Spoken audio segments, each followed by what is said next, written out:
ليلة القدر خير من ألف شهر. Assalamu alaikum wa rahmatullahi wa barakatuh. My brothers and sisters, Bismillah ar-Rahman ar-Rahim, alhamdulillah, wa salatu wa salamu ala rasulillahi wa ala alihi wa sahbihi ajma'in. Contemplation and reflection, those are part and parcel of what Allah Almighty wants from us. He says we need to think about things, contemplate, reflect. Over what? Well, there are two types of things. Number one is the creation of Allah in order to understand His greatness and grandeur. And number two is within ourselves in order to be able to look at how insignificant we are and again, the greatness of Allah so that we can change our lives in a way that is suitable to where we are heading. Many times we're leading our lives in such a way that we don't even think about where we're going. Take a visit to the graveyards and remind yourselves about the people you knew who were powerful, they were wealthy, they were healthy, they were good looking, and where are they? They are no more. They have returned to Allah. Their bodies are lying in their graves and decomposing in most cases. However, they are returned to Allah Almighty. And in a similar fashion, we will all return to Allah. That's why when we hear of some news of distress, it's a sunnah to say, Inna lillahi wa inna ilayhi raji'un. We all belong to Allah and we're all ultimately going to return to Him. Many of us say the statement but don't think about what exactly we're saying. So Allah Almighty reminds us. That reminder is, we indeed belong to Allah in the same way that this disaster, calamity happened and something that was not good has happened and the person may have returned to Allah in the case of death or in the case of some sickness. We all remind ourselves we are all going to be in a similar situation where we'll be returned to Allah Almighty. So to think about this and to pause for a moment is very, very important. It is termed a great act of worship. Allah Almighty says, Inna fi khalqis samawati wal ard. Indeed, in the creation of the skies and the earth. Wa ikhtilafi al-layli wal nahar. And the change of the day or rotation of the night and the day. How it rotates. Wa ikhtilafi al-layli wal nahar la ayatin li ulil albab. Indeed, in those there are signs for those who have sound intellect, الَّذِينَ يَذْكُرُونَ اللَّهِ, those who remember Allah. We've spoken in previous episodes about how we need to be conscious of who we are and who Allah is, and conscious of how we're supposed to be carrying ourselves at all times. So Allah says, the ones who ponder, the ones who remember Allah, قِيَامًا وَقُعُودًا, while they're standing, while they're seated, وَعَلَى جُنُوبِهِمْ, while they're on their sides, they remember Allah. الَّذِينَ يَذْكُرُونَ اللَّهِ. To remember Allah means to be conscious of Him, to remember you're answerable to Him, to praise Him, to do what He's instructed, to stay away from what He's prohibited, to recite the Quran, to engage in acts of worship. All of this is remembering Allah. I'm conscious of Him. So Allah says, the ones with sound intellect, Ulul albab, they are the ones who remember Allah, be they standing, sitting, or on their sides. وَيَتَفَكَّرُونَ فِي خَلْقِ السَّمَاوَاتِ وَالْأَرْضِ. And they ponder and reflect deeply over the creation of the skies and the earth. رَبَّنَا. And then they say, Oh our Lord, مَا خَلَقْتَ هَذَا بَاطِلًا. You have not created all of this in vain. When Allah created the skies and the earth, He did not create it for fun, nor did He create it to mock us or to joke with us or for us to just come in and forget Him and think that, you know what, that's it. We're here and it's the be all and end all. Allah Almighty has indeed created this with a purpose.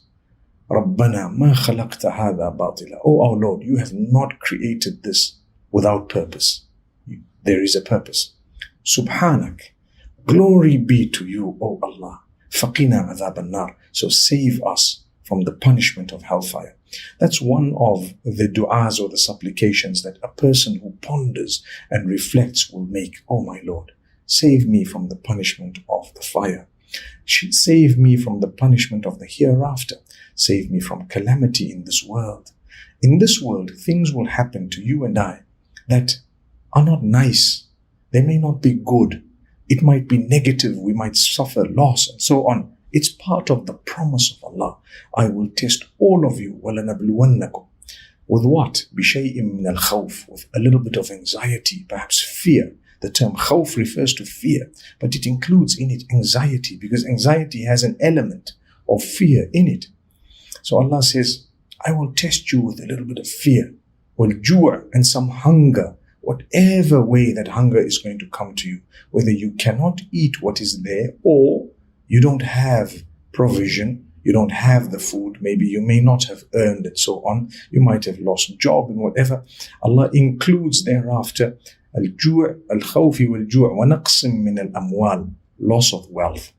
Whether it is your own business or you're employed or whatever it may be, loss of wealth. You have to lose some of your wealth, if not all of it.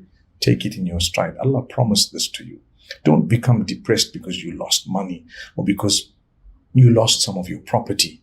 In fact, as difficult as it is, praise Allah.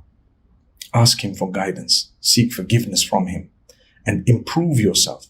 Pray that it's not a punishment from Allah, but rather it is a test to elevate your status. You're going to have a test.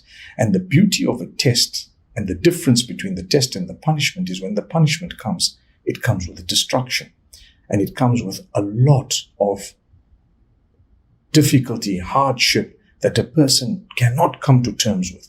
However, when it comes to a test, when by the time you've ended the test, your status is elevated and you're in a much better position.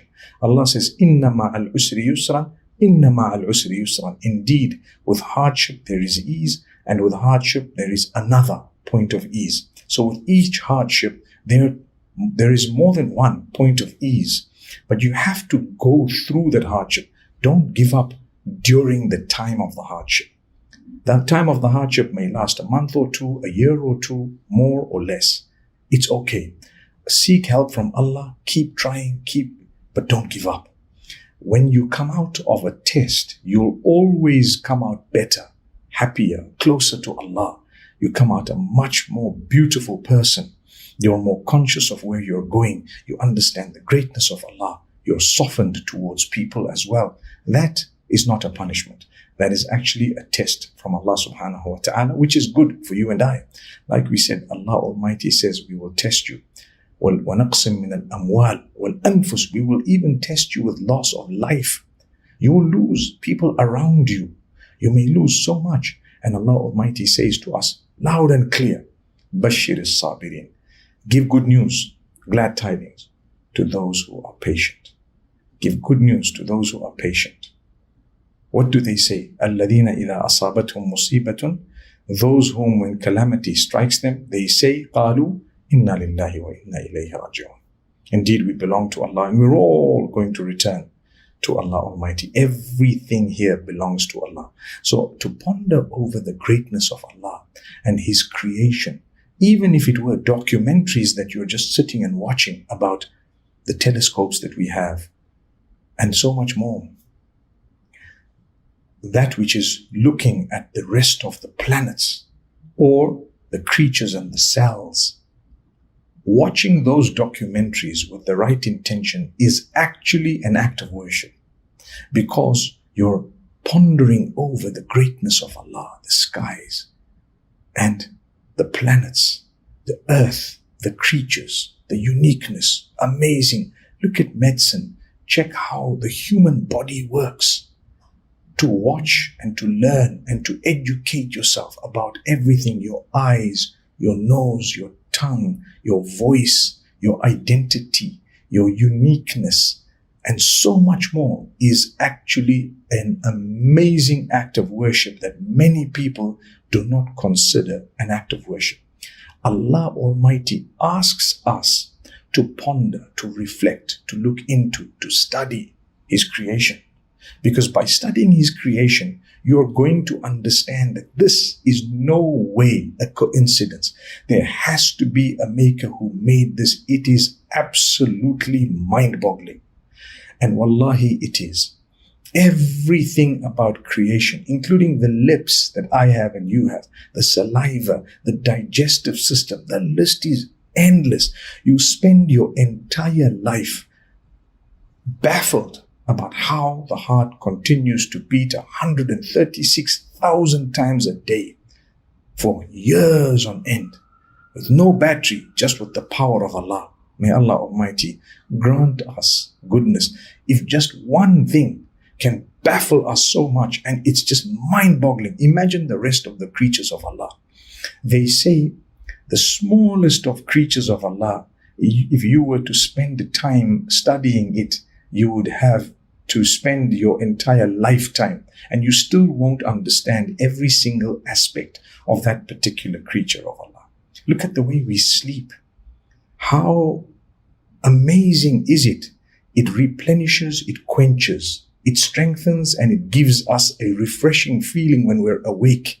And while we were sleeping, we were dreaming. What is a dream? How does it work? How exactly is a person when they're asleep and as they wake up? Some of these fine details, the finer details, we will never know. And the strange thing is, as much as we're studying all of this, studies are proving that what Allah has revealed is correct. Over time, they're adjusting their findings. So something that might sound absurd, later on, science comes and proves it. No, actually, what we found earlier was wrong. We're adjusting it to come in tune with what Allah has revealed. And that's what it is. So may Allah subhanahu wa ta'ala grant us from His greatness. My brothers, my sisters, may He grant us from His favor. Let's ponder over the greatness of Allah and change our lives in the process. أقول قولي هذا. السلام عليكم ورحمة الله وبركاته. ليلة القدر خير من ألف شهر